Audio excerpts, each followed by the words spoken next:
कहानी नीरू की है। पंजाब की नीरू की शादी दिल्ली के राहुल से होती है। दिल्ली कितना बड़ा शहर है ना, लेकिन आप लोगों का घर तो बहुत छोटा है। हमारे पंजाब में तो ये बड़े बड़े घर होते हैं कि मजा ही आ जाता है। कोई बात नहीं नीरू, मैं भी तुम्हारे लिए बहुत बड़ा मकान बनाऊंगा बहुत जल्दी।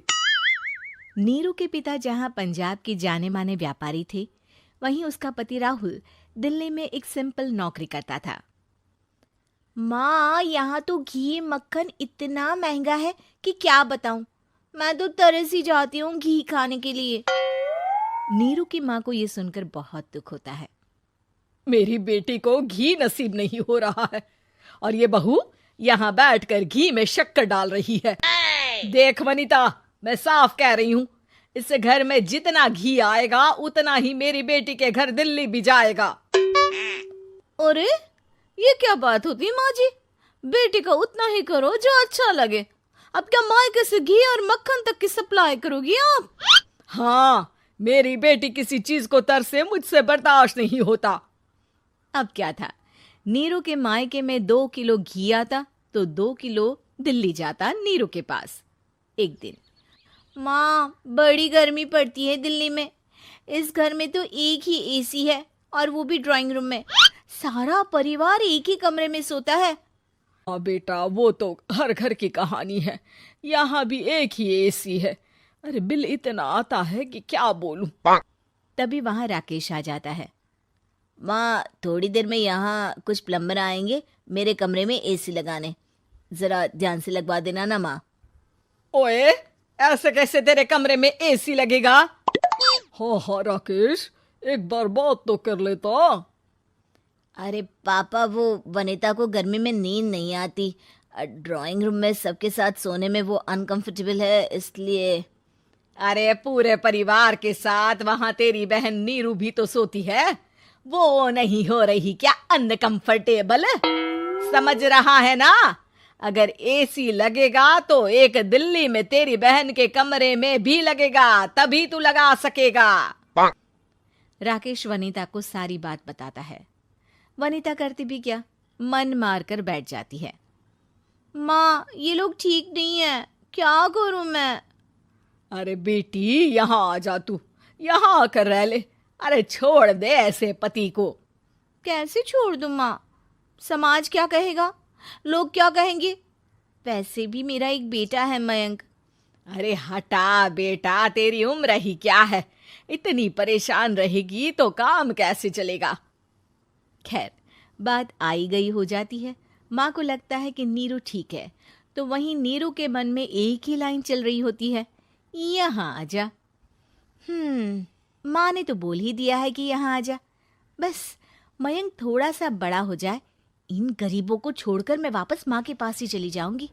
वो इसी सोच में बाजार में चल रही थी कि मैम, आपका दुपट्टा जमीन को छू रहा है। नीरू जैसे ही उस लड़की की तरफ देखती है, देखती ही रह जाती है। हाय रे, कितना सुंदर लड़का है ये। अब क्या हुआ? मैंने कहा आपका दुपट्टा। तो खुद ही उठाकर दे दो ना। लड़का समझ जाता है कि नीरू उस पर फिदा हो चुकी है। वो उससे उसका नंबर लेकर चला जाता है। अब क्या था, नीरू और रोहित में लगातार बातें होने लगती है। मैं हरियाणा का रहने वाला हूँ, यहाँ एक बड़ी कंपनी का मैनेजर हूँ।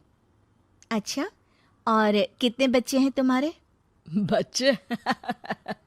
अरे मेरी तो शादी भी नहीं हुई है। तुम बताओ, शादी करोगी? नीरू शर्मा जाती है। अब लेकिन मैं तो पहले से ही शादीशुदा हूँ। मुझे फर्क नहीं पड़ता, बस तुम शादी कर लो, भाग चलते हैं। बहुत पैसे वाला हूँ मैं, हमेशा खुश रखूंगा तुम्हें। नीरू रोहित से मिलकर सारा प्लान बना लेती है और फिर एक दिन घर से भाग जाती है। दोनों शादी कर लेते हैं। शादी के बाद, क्या बात है नीरू, तुम्हें परेशान सा देखता हूँ, सब ठीक तो है ना? हाँ हाँ, सब ठीक है।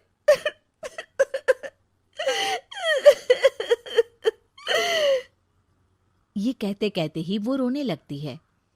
अरे क्या हो गया, रो क्यों रही हो? मैंने तुमसे एक बात छुपाई है। और वही बात अब मुझे परेशान कर रही है। रोहित, मेरा एक बेटा भी है, उसका नाम मयंक है। क्या बात कर रही हो? ये तुमने मुझे पहले क्यों नहीं बताया? देखो नीरू, मेरी माँ को मैंने ये नहीं बताया है कि तुम शादीशुदा हो। बच्चा मैं मैनेज नहीं कर पाऊंगा। नीरू को समझ में नहीं आता कि वो क्या करे। तुम उस बच्चे को अपनी माँ को क्यों नहीं दे देती?